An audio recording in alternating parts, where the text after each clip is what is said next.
Salut à tous, c'est Karim Debache pour un nouvel épisode de Chroma. Super. Trop bien. Cool. Et aujourd'hui, on va s'intéresser à un film. Super. Trop bien. Cool. Et on va dire des trucs dessus. Super. Trop bien. Cool. Eh ben, ça fait plaisir de voir aussi enthousiaste. Super. Trop bien. Cool. Ouais. Cool, alors on va commencer. Super. Trop bien. Cool. Vous allez bien les gars? Su bien. Trop cool. Cœur. Ah, arrêtez là, c'est super flippant. Supoule. Stop.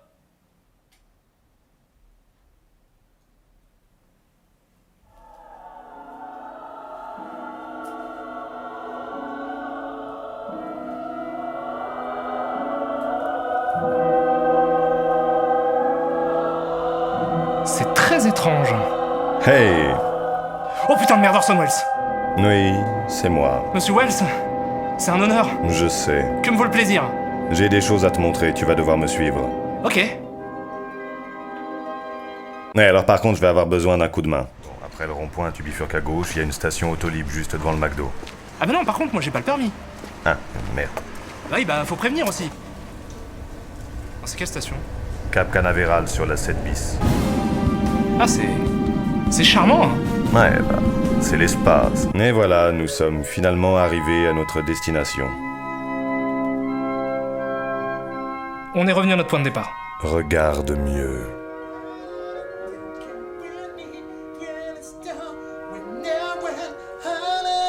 Oh putain! Les gars? Mais ils peuvent pas t'entendre. Pourquoi? On est genre dans une autre dimension? Non, nous sommes en 2023. Le futur?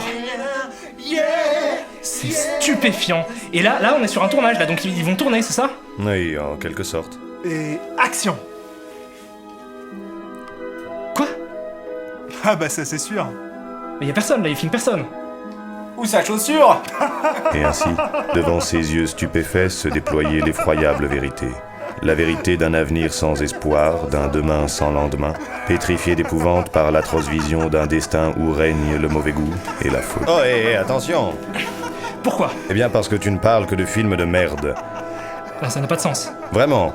À ton avis, à quoi ressemblerait un monde qui ne serait exposé qu'à des mauvais films?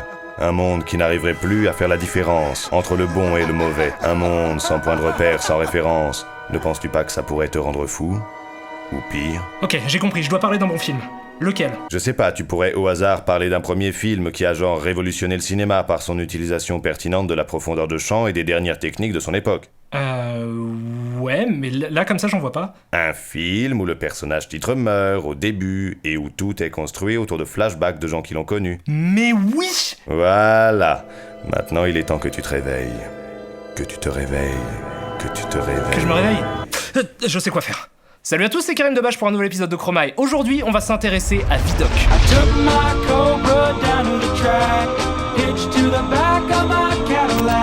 Alors Vidocq est un film français sorti le 19 septembre 2001 en France et en Belgique, et c'est le premier film de Pitof, pseudonyme de Jean-Christophe Comard. Réalisateur français surtout connu pour son travail en tant que directeur des effets spéciaux numériques sur tout un tas de films dans les années 90, dont les très bons Délicatessen et La Cité des Enfants Perdus de Jean-Pierre Jeunet et Marc Caro. Et aussi Fantôme avec chauffeur, vous vous souvenez de Fantôme avec chauffeur? Une activité qui lui permettra d'obtenir le Grand Prix technique au Festival de Cannes 1994, mais ce n'est qu'en 2001, soit 10 ans après le début de sa carrière, qu'il se lancera dans la mise en scène avec le film qui nous intéresse aujourd'hui, Vidocq, sous l'impulsion de Dominique Farrugia, membre du groupe d'humoristes Les Nuls, devenu producteur quelques années plus tôt en 1998 pour le film Paparazzi d'Alain Berberian, et qui avait pour projet de faire un film inspiré de la vie d'Eugène François Vidocq, ancien bagnard devenu policier au début du 19e siècle, inventeur de la police judiciaire et considéré comme le premier détective privé de l'histoire du monde. Quelqu'un d'assez fascinant qui a inspiré de nombreux personnages de fiction, notamment celui de Jean Valjean et de son ennemi juré Javert dans Les Misérables de Victor Hugo, ou encore celui de Vautrin, personnage récurrent de la comédie humaine d'Honoré de Balzac. Vidocq est donc un personnage fondamental dans l'imaginaire collectif français, et tout semblait avoir été mis en œuvre pour lui faire honneur, à l'image du budget du film de 153 millions de francs. De l'époque. Faut pas déconner non plus. Ce qui équivaut à peu près à 25 millions d'euros aujourd'hui, soit une somme déjà conséquente et très largement au-dessus du budget moyen des films français de l'époque. Un budget qui aura permis à la production de s'offrir les services de Marc Caro pour la création graphique des personnages, de Jean-Christophe Granger, célébrissime romancier au scénario, de Gérard Depardieu dans le rôle titre et de Guillaume Canet pour sûrement vachement moins cher vu qu'il était quand même moins connu qu'aujourd'hui, malgré son rôle dans La Plage de Danny Boyle aux côtés de DiCaprio. Et surtout son incroyable prestation dans la sitcom Premier Baiser en 1993. Virginie, Guillaume, mais qu'est-ce que tu fais là? Bonne question Virginie. Récapitulons donc, on a une star et demie dans un film produit par un humoriste star, écrit par un romancier star, sur un personnage culte, chara-designé par un cinéaste célèbre, réalisé par un grand nom de la technique, salade, tomates, oignons, sauce blanche, supplément fromage, vous devriez être enthousiaste. Et à sa sortie, tout le monde l'était, puisque la presse de l'époque s'est fait un plaisir de répéter à qui voulait l'entendre que Vidocq serait un véritable bouleversement dans le paysage du cinéma français. Des annonces d'autant plus intéressantes que le film s'inscrit dans un mouvement de renouveau du cinéma de genre français à gros budget. Il sort en 2001, soit la même année que Le Pacte des loups de Christophe Gans et Le Petit Pousset d'Olivier Dahan. Mais si tout le monde s'est enthousiasmé sur le projet, ce n'est pas pour son budget, pas pour son casting, pas pour son réal, pas pour son producteur, pas pour son scénariste, même pas pour son sujet, mais pour quelque chose d'autre. À savoir que Vidocq est le premier film intégralement tourné en numérique de l'histoire du cinéma mondial, près de 9 mois avant Star Wars épisode 2, l'attaque des clones, qui arrive donc deuxième. Cocorico. Wouf wouf. Alors, il faut savoir que pour beaucoup, le numérique constitue la dernière grande révolution en date du cinéma. Je précise pour beaucoup simplement parce que le débat existe encore aujourd'hui de savoir si le numérique est oui ou non une véritable révolution. Le livre La fin du cinéma, un média en crise à l'ère du numérique d'André Gaudreau et Philippe Marion explique par exemple que John Belton, professeur d'anglais spécialisé dans l'histoire du cinéma, pense que le cinéma numérique ne constitue pas une révolution, dans le sens où il se contente d'essayer d'imiter le cinéma argentique traditionnel. On reviendra sur ça un peu plus tard, mais pour l'heure, on va se dépêcher de plonger dans Vidocq de Pitof.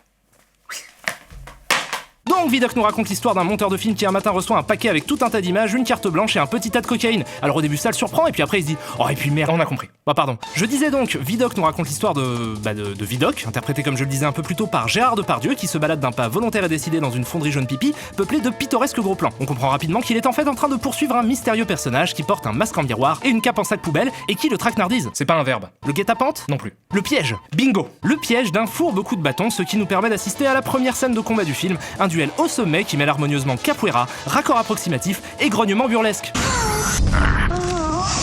Mais le combat tourne court puisque ni Gérard Depardieu ni sa doublure n'arrivent à prendre le dessus sur Sac Poubelleman. Wow, tu m'attraperas pas. Bref, Vidocq perd le combat, mais avant de l'achever, son mystérieux adversaire accepte de lui montrer son visage. Et c'est la fin de Vidocq.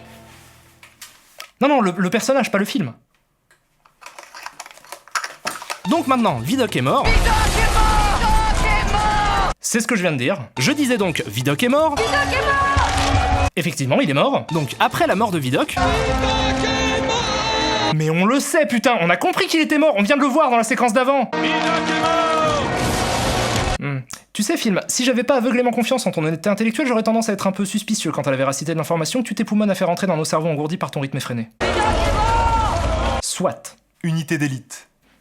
5 sur 10. Donc, étant donné que Vidocq est mort, il ne sera pas le personnage principal de notre aventure, et ce rôle sera rempli par Guillaume Canet, qui joue le chapelier fou, aussi appelé Étienne Boisset, le biographe de Vidocq, son biographe officiel, qui débarque de sa campagne pour enquêter sur la mort de ce dernier, et essayer de répondre à la question qu'on se pose tous, qui se cache derrière le masque miroir de l'homme poubelle. Captivante énigme. Toute cette enquête se déroulera dans le Paris de 1830, à la veille des Trois Glorieuses, un terme qui désigne 3 jours, les 27, 28 et 29 juillet, durant lesquels ont eu lieu la Révolution de Juillet, deuxième révolution française après 1789, qui aboutira à la destitution du roi Charles X. Un événement qui inspirera La Liberté dans le peuple, le tableau le plus célèbre d'Eugène Delacroix, chef de file de la peinture romantique, dont le travail inspirera d'ailleurs de façon assez flagrante le style visuel de Vidocq, même si la référence picturale avérée du film est le peintre symboliste Gustave Moreau. Mais on s'en fout parce que le film me fait plus penser à du Gilles Stella. Alors celui-ci, c'est 72 corpuscules d'une éphéméride de la fortune, par mois. Bref, du coup, le film a une structure un peu particulière puisqu'il consiste en une série de flashbacks qui se déclenche à chaque fois que Guillaume Canet rencontre un proche de Vidocq et que ce dernier lui raconte une partie de l'histoire qui a mené Vidocq à son funeste destin tragique. Ce qui fait qu'on suit 2 intrigues en parallèle. D'un côté, celle du jeune biographe qui enquête sur la mort de Vidocq, son biographe officiel, et de l'autre, celle de Vidocq en flashback qui enquête sur son mystérieux futur meurtrier. Le premier flashback nous est raconté par Nimier, l'assistant de Vidocq, personnage subtil et délicat,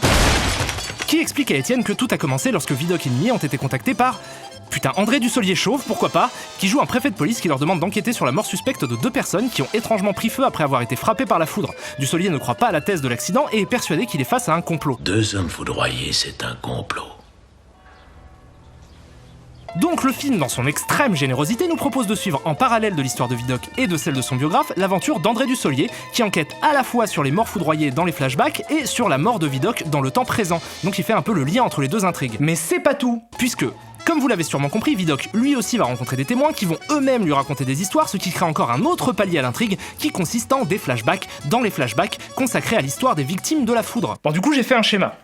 Et après, je l'ai brûlé et j'ai dessiné ce magnifique sphinx d'Égypte. Bref, après quelques investigations, analyse de cadavres et autres secouages de témoins en gros plan, Ils ont gagné comme des saucisses grâce à toi. Nimi et Vidocq comprennent que les deux morts ont en réalité été victimes de meurtres terriblement sophistiqués commis par quelqu'un qui aurait réussi à diriger la foudre sur eux après s'être préalablement assuré que leurs vêtements étaient recouverts de poudre inflammable. Et Nimi, juste avant de s'effondrer terrassé par l'incroyable performance d'acteur de Guillaume Canet, indique à Étienne qu'un peigne en métal caché dans les chapeaux des victimes a servi de paratonnerre. Un peigne de chinoise. Étienne retrouve la propriétaire du peigne, Préa, une danseuse prostituée qui se fait passer pour une chinoise, et c'est parti pour le deuxième flashback, dans lequel Préa révèle à Vidocq le nom de la prochaine victime du méchant qu'ils font sauver tous les deux, conduit par le cocher le plus hardcore du monde. Vidocq arrive à sauver la victime de la foudre, mais ce dernier meurt quand même d'une crise cardiaque. Ça, c'est le karma. Non, les facilités d'écriture. S'ensuit une petite confrontation sans conséquence entre Vidocq et l'homme sac poubelle, que je vais arrêter d'appeler comme ça d'ailleurs. Il s'appelle l'alchimiste, parce que c'est un personnage sérieux, qui attaque ses opposants avec des pigeons. Attends, c'est exactement... Oui, comme dans Maman, j'ai encore raté l'avion.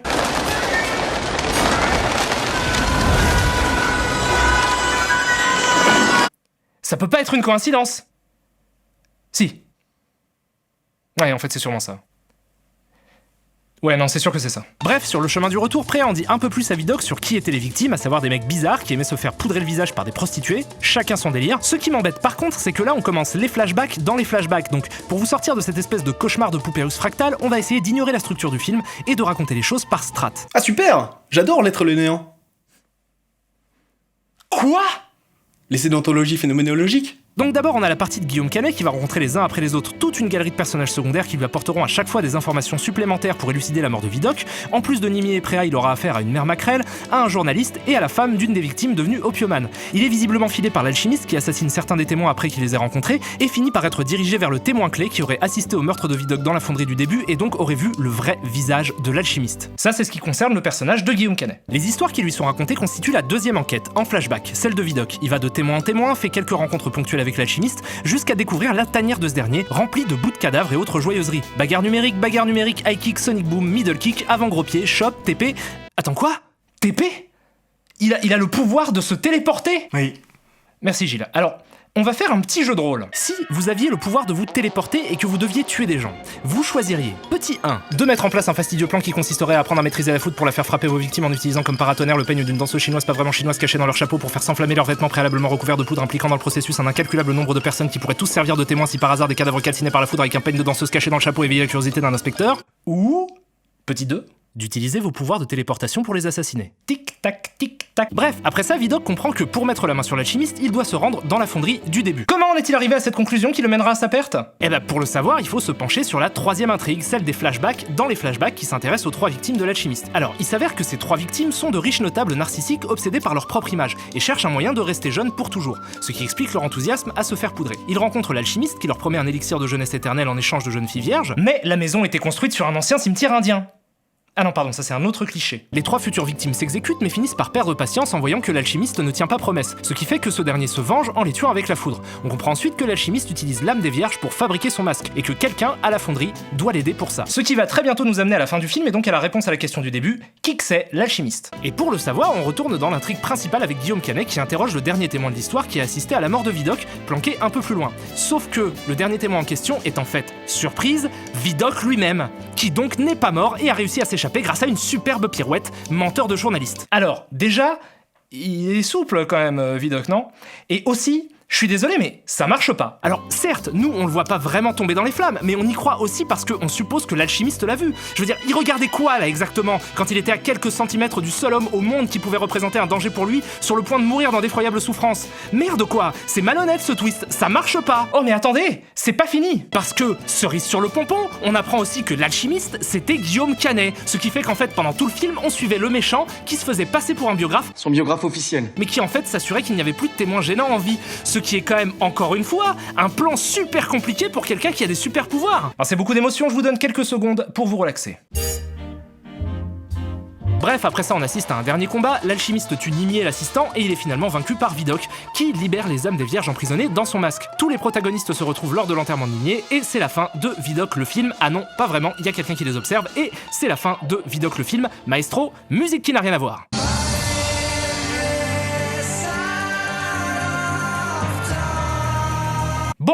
Il y a des tonnes de trucs à dire sur le film. Déjà, comme je l'indiquais au début, il s'agit là d'un projet extrêmement ambitieux et surtout vraiment différent de ce qui se faisait dans le paysage du cinéma français de l'époque. Par conséquent, le film était très attendu. Et donc le premier point que je vais soulever dans ma conclusion, c'est que je comprends très bien pourquoi. Simplement parce que, sur le papier, le projet était, et est toujours d'ailleurs, vraiment brillant. L'idée d'adapter l'histoire de Vidocq dans un film à gros budget et la placer dans un contexte politique trouble, prétexte à la reconstitution d'un Paris pré-insurrectionnel, est très bonne. J'en profite pour souligner l'incroyable travail de l'équipe d'écho du film menée par Jean Rabas, qui avait déjà bossé sur Délicatessen et la Cité des Enfants Perdus, et qui a fait un superbe boulot en reconstituant des rues entières du Paris de l'époque. C'est très, très joli. Le fait d'intégrer ça à une intrigue de polar est pertinent, parce que je rappelle que Vidocq est le premier détective privé de l'histoire, et j'apprécie aussi l'idée d'habiller ça d'une esthétique qui intègre des éléments d'horreur, de fantastique, de steampunk, comme pour ajouter une couche expressionniste cauchemardesque qui serait le reflet des troubles politiques de l'époque. Sauf qu'évidemment, il y a d'un côté ceux qu'on imagine que les choses seront, et de l'autre ceux qu'elles sont vraiment, et il arrive parfois que les deux soient séparés par un océan. Deux galaxies.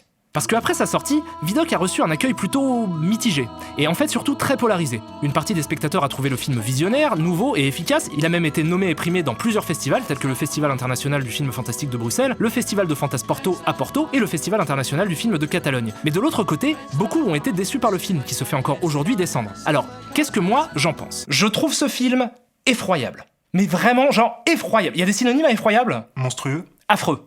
Atroce? Voilà, tout ça fois 1000, et ce, pour 3 raisons. La première, que j'ai pas beaucoup évoquée pour l'instant, c'est les acteurs. Si on exclut Gérard Depardieu, qui a l'air plutôt inspiré et qui en plus colle vraiment bien au rôle physiquement, le reste du casting On s'en prêt, dis-moi ce que tu sais. est complètement Je veux que vous vous chargiez de l'enquête. aux fraises. Je vais te repasser la gueule, moi. Petite mention spéciale à Guillaume Canet dans le rôle du faux Candide vraiment méchant qui en fait des caisses pour passer pour l'innocent, c'est spectaculaire. Bonjour, je m'appelle Étienne Boissé, je suis journaliste. Mais je suis obligé de rappeler qu'il s'agit d'un premier film d'un technicien et donc de sa première expérience de travail avec des comédiens. Donc j'admets parfaitement qu'il s'agisse d'un exercice compliqué et je passe au deuxième point qui me pose problème, l'intrigue. Et je sais pas si le phénomène que je vais décrire a un nom, mais c'est quelque chose qui me gêne toujours quand je le vois. À savoir que l'intrigue est subordonnée à la forme du film. Je vais essayer d'expliquer ce que ça signifie dans le cas de Vidocq. Comme vous l'avez compris, la structure du film repose sur des flashbacks racontés par les interlocuteurs d'Étienne. Ce qui signifie que le personnage qui raconte le flashback doit nécessairement être présent dans le flashback, puisque sinon il pourrait pas décrire ce qui s'est passé. Et du coup, ça donne plein de séquences où la présence de personnages secondaires est très visiblement forcée. Attends, je vais avec toi. Et évidemment, il faut leur trouver des trucs à faire, comme pointer des trucs du doigt. Ou entendre des choses pour qu'ils puissent les raconter plus tard. C'est une vengeance. Une vengeance. Et tout ça, couplé avec le jeu des acteurs, donne quelque chose de très faux à l'ensemble. Mais c'est même pas ce qui me dérange le plus. Ce qui me dérange le plus, c'est quelque chose de tout simple. Il y a trop de trucs dans ce film. Et je dis trucs parce que ça peut être tout et n'importe quoi. C'est un polar steampunk, historique, politique, avec de l'horreur, du paranormal, du kung-fu, de la capoeira. Ça s'inspire des westerns italiens des années 60, de la peinture du 18e siècle, de Seven, de Matrix, de Tomb Raider même, qui a servi pour ses angles de caméra. Ce qui est super chelou quand on connaît les caméras des Tomb Raider de l'époque. Bref, c'est pas un film, c'est un patchwork, c'est la créature de Frankenstein. Des dandys qui se maquillent, des meurtres par la foudre, un masque miroir, bien plus simple. Et si tous ces éléments paraissent pertinents quand on les prend séparément, le fait de tous les mélanger dans une structure non linéaire et d'ajouter à ça son rythme effréné et le surjeu des acteurs, ça donne un film qui vous gueule dessus, il vous chope par le col et il vous hurle au visage. Ce film est douloureux et si vous voulez vivre l'expérience à fond, je vous conseille de choper le Blu-ray 3D allemand. C'est une des pires 3D que j'ai jamais vues et ça rend l'expérience encore plus violente pour les yeux. On l'a tous regardé ensemble, je vous jure que ça fait physiquement mal. C'était horrible. Plus jamais ça. Je suis d'accord, plus jamais ça. Tu sais quoi, j'aurais aimé que ce film n'ait jamais existé. Hey, ferme ta gueule. Wow. Pourquoi cette soudaine agressivité ? Parce que ça se dit pas, ça. Déjà parce que tes goûts ne regardent que toi, mais surtout parce que, je le rappelle, Vidocq est le premier film de l'histoire à avoir été tourné avec des caméras numériques haute définition. Et ça se voit peut-être pas tout de suite, mais c'est très important. Ce qu'il faut comprendre, c'est que si aujourd'hui il existe une immense liste d'avantages objectifs à tourner un film en numérique, au moment de la sortie de Vidocq, c'était pas le cas. Parce qu'à l'époque, personne n'avait vraiment expérimenté cette technologie sur un gros projet. Et le fait d'avoir choisi de tourner en numérique pour des raisons esthétiques, à savoir que le piqué de l'image, la sensibilité du capteur et la grande profondeur de champ lui permettaient de s'approcher visuellement des peintures qu'il utilise comme référence, c'est un choix radical, courageux et même précurseur. Le truc, c'est juste que la façon dont il l'utilise ne me plaît pas. Et pour que vous compreniez pourquoi, je vais opérer une petite comparaison entre Vidocq et un autre film tourné en numérique dont la démarche me parle plus. Alors il faut que je vous dise d'abord que je suis passionné par le cinéma numérique depuis que j'ai vu Collateral de Michael Mann en 2004. Mais c'est 3 ans plus tard, en 2007, que j'ai pris ma première vraie claque numérique avec ce film, Zodiac de David Fincher. Ça a l'air bien, je ne l'ai jamais vu. Eh bien, monsieur le régisseur moustachu farfelu, je vous intime l'ordre de regarder ce film. Merci. De rien. Donc ce qu'il faut savoir, c'est que Fincher est un perfectionniste, il est obsédé par les détails. Or, Zodiac est non seulement le premier film qu'il tourne en numérique, mais aussi son premier film tiré d'une histoire vraie. Un des enjeux importants du film est donc d'offrir une reconstitution millimétrée des événements racontés, et le numérique va lui fournir tout un tas d'outils de contrôle supplémentaires et fondamentaux. Avec ça, Fincher peut pousser plus loin encore l'exactitude de ce qu'il nous montre, par l'étalonnage plus précis des plans, les prévisualisations, les effets visuels même pour ajouter des détails comme là, des brindilles d'herbe au premier plan. Bref, tout ça pour dire que le numérique offre à Fincher plus de précision, ce qui lui permet d'être plus méticuleux dans la façon dont il montre le quotidien de l'époque qu'il filme. Et ça, c'est important dans le cas de Zodiac simplement parce que cette description du quotidien de l'époque a du sens. Et on va essayer de prouver ça en s'intéressant à une scène du film. Dans cette scène, on suit un taxi, tout ce qu'il y a de plus normal, rouler dans une rue, tout ce qu'il y a de plus normal, et boum! Le sang, la mort, l'épouvante. Le numérique lui permet de filmer le taxi par un long plan zénital impossible à réaliser sans et visuellement parfait, et qui, selon moi, synthétise bien une idée fondamentale chez Fincher qui est que l'horreur naît du quotidien. Et c'est en s'enfonçant dans l'anodin suffisamment profondément qu'on débouche sur l'abominable. D'où l'importance de la rigueur avec laquelle il filme les choses. Et au fil du film, ce sont les détails qui deviennent effrayants. Maintenant, comparons ça à une séquence de Vidocq, assez similaire dans le sens où on suit des personnages dans un véhicule et qu'au bout de leur trajet, on va assister à une scène de meurtre. La scène est ultra découpée, la musique est violente, la lumière c'est le chaos, bref, c'est super agressif alors que finalement on est juste en train de regarder des gens qui roulent. Mais surtout, le numérique est utilisé de façon visible. On voit les incrustes, on voit les couleurs qui bavent, les problèmes d'exposition, le bruit de l'image. Un jour, David Fincher a expliqué que pour lui, réaliser un film équivaut à peindre un tableau à 200 mètres de la toile avec un talkie-walkie et 80 personnes qui tiennent des pinceaux. Ça, c'est bien sûr une façon pour lui de dire que le cinéma est un art collectif, mais aussi et surtout d'exprimer la difficulté pour un réalisateur visuel de proposer au spectateur un film qui soit le plus proche possible de sa vision originelle, du fait d'un nombre important d'intermédiaires. Donc dans Zodiac, la tentative est que le numérique s'efface, que le spectateur ait l'impression d'être devant la vision du réalisateur. Alors que dans Vidocq, c'est l'inverse. C'est tape à l'œil, c'est criard, le numérique est agressif. Alors moi je trouve que à regarder, c'est un cauchemar. Sauf que, précisément, c'est le but, faire vivre un cauchemar, parce que Vidocq ne dit pas la même chose que Zodiac. Vidocq est un film qui se passe dans l'urgence. L'intrigue se déroule en une journée, celle de Zodiac sur plusieurs années. Vidocq prend pour toile de fond une révolution qui s'est déroulée sur 3 jours. Zodiac, un mystère qui dure depuis 50 ans. Vidocq dit que le monde est dégueulasse, dépravé, débauché, libidineux, pervers, et que ça va péter dans pas longtemps.